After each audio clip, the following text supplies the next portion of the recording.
mata pelajaran Bahasa Indonesia.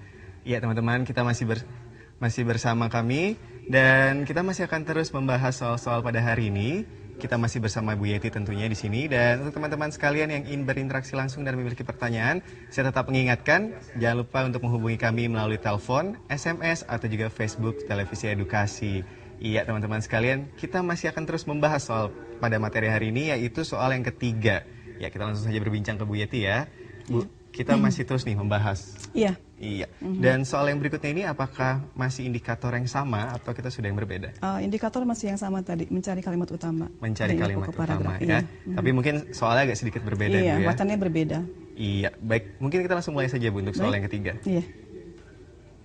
Oke. Baiklah adik-adik semua, kita lanjut kembali. Sekarang kita ke soal nomor 3. Dengan indikator yang sama tadi, kita mencari atau kalian menentukan kalimat utama dan ide pokok paragraf ya. Oke, wacananya, ekonomi di Indonesia memang belum pulih 100%. Ya. Ditambah lagi dengan keadaan rakyat yang menderita. Akan tetapi, jika melihat sinyal-sinyalnya, ada beberapa indikator perekonomian yang membaik secara kasat mata.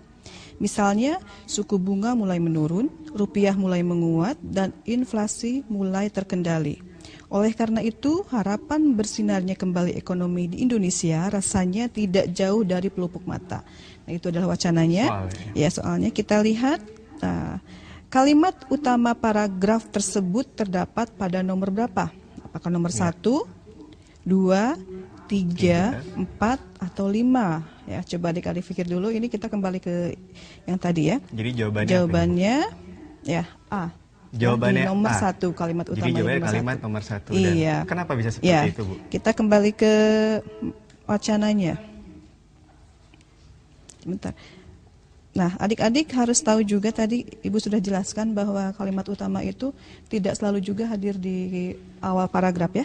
Nah, di sini ekonomi Indonesia memang belum pulih 100%. Nah, ini permasalahannya di nomor 1 ataupun kalimat utama di nomor 1. Nomor 1. Ya, jadi yang keduanya ini dengan ketiga, keempat, kelima ini hanya sebagai penjelas dari kalimat kepada yang pertama. Ya, kalimat yang pertama. Hampir sama tadi dengan materi yang soal nomor 1 ya. Nomor 1. Iya.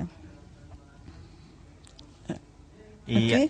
Jadi tadi itu dia pembahasan dengan Bu Yeti untuk soal kita yang nomor 3. Dan kita akan masih membahas terus, tetapi sebelumnya tampaknya kita akan ada penelpon dari teman-teman di rumah.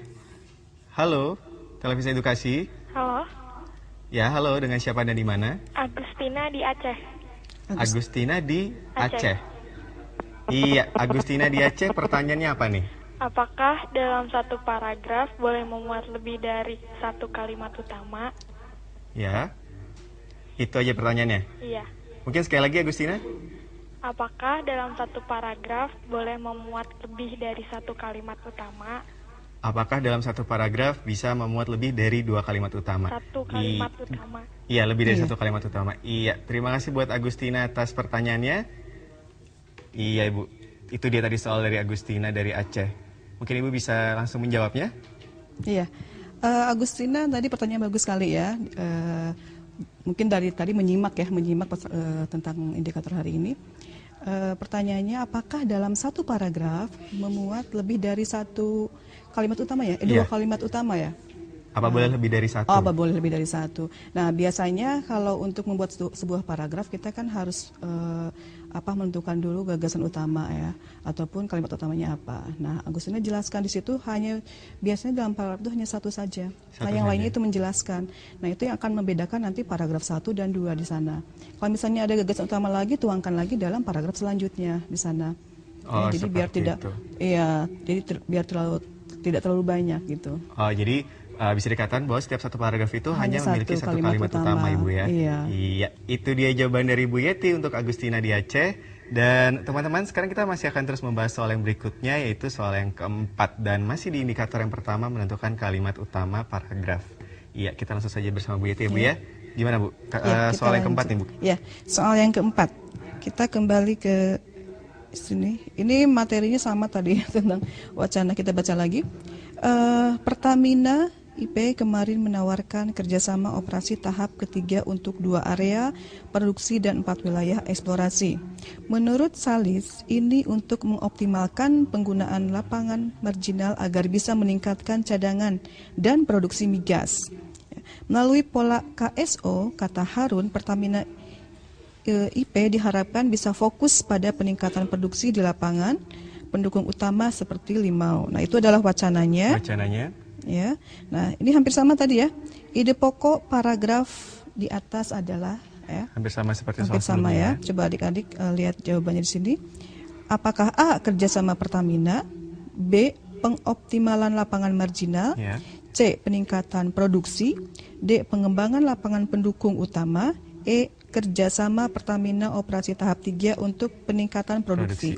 Nah, ini pertanyaan hampir sama ya pilihannya. Coba kita lihat jawabannya apa. Ya, kerjasama Pertamina. Kerjasama Ya. Pertamina. Iya. Kenapa bisa kerjasama Pertamina? Ya, kita lihat kenapa bisa jawabannya A. Jadi kita kembali ke sini. Nah, di sini adik-adik harus tetap ya berpatokan bahwa kalimat utama ada di awal atau di akhir. Tadi kita lihat di awal, kenapa? Karena di sini kalimat utamanya ya dari sini. Ini yang pertama, ini merupakan kalimat utama ataupun kalimat umumnya di sini. Kalimat umumnya. Iya, jadi patokannya umum khusus. Jadi kalau paragraf deduktif itu dari umum dulu baru ke khusus. Oke. Iya. Iya, baik Ibu. Jadi tadi pembahasannya seperti itu. Iya. Dan teman-teman sekalian, itu dia tadi soal kita yang keempat dan pembahasannya oleh Bu Yeti. Dan tampaknya sekarang kita sudah ada pertanyaan lagi dari Facebook, dari Panji di Facebook Televisi Edukasi. Pertanyaannya adalah, apakah kalimat utama boleh di tengah paragraf? Iya, teman-teman sekalian. Terima kasih untuk Panji atas pertanyaannya melalui Facebook. Apakah kalimat utama boleh di tengah-tengah paragraf? Langsung saja segera kita jawab ya. Gimana nih Bu? Tadi pertanyaan dari Panji adalah, apakah kalimat utama boleh di tengah-tengah paragraf? Iya. Apa bisa seperti itu? Iya. Panji tadi pertanyaannya, apakah boleh kalimat utama itu di tengah-tengah? Kita kembali ke materi awal. Kalau untuk menentukan paragraf utama itu ada di awal, di tengah, di akhir ataupun campuran. Jadi artinya kalau di awal kalimat berarti itu ada paragraf deduktif, di akhir induktif, dan kalau campuran biasanya hadir di dua-duanya. Jadi tidak ada kalimat utama itu ada di tengah-tengah. Mungkin itu jenisnya campuran dan penegasannya di akhir kalimat seperti itu. Oke, Ya. Jadi hanya ada di awal, di akhir gitu. Ya mungkin boleh. Ya, seperti itu jawabannya. Iya, itu dia tadi jawaban dari Bu Yeti mengenai pertanyaan dari Panji. Dan mungkin Panji semoga puas atas jawaban dari Bu Yeti. Dan Bu Yeti, kalau misalkan saya ingin bertanya nih, kalau bahasa Indonesia dalam ujian nasional, biasanya itu mungkin berkaitan dengan indikator ini, triknya untuk ujian nasional itu apa? Mungkin teman-teman di rumah ingin tahu.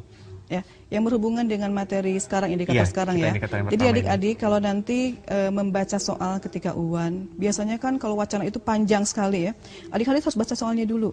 Jadi soalnya itu mau kemana mengarahnya. Tadi seperti Ibu contohkan, hanya mencari kalimat utama di paragraf kedua. Jadi adik-adik jangan baca dulu kalimat yang pertama. Kalau misalnya paragrafnya ada 2. Ya, jadi baca dulu soalnya, nanti baru adik-adik boleh tentukan.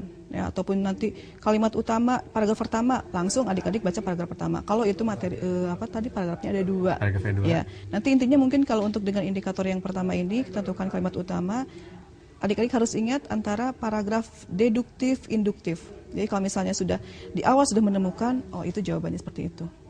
Tapi mungkin kalau misalnya Ibu bilang tadi, kalau di awal sudah menemukan, mungkin kayak tadi Ibu bilang tadi ada penegasan di akhir kalimat. Nah, itu untuk paragraf campuran. Jadi kalau campuran. ya deduktif induktif dan deduktif induktif yang terakhir itu campuran namanya. Ya, mungkin, iya. Tapi kalau misalkan mungkin sebaiknya juga teman-teman dia membaca lebih teliti lagi Bu ya. Dulu, membaca soal terutama. Soalnya dulu baca baru kembali ke wacana seperti itu. Iya, itu dia tadi teman-teman sekalian tips dari Bu Yeti untuk persiapan ujian nasional mata pelajaran bahasa Indonesia.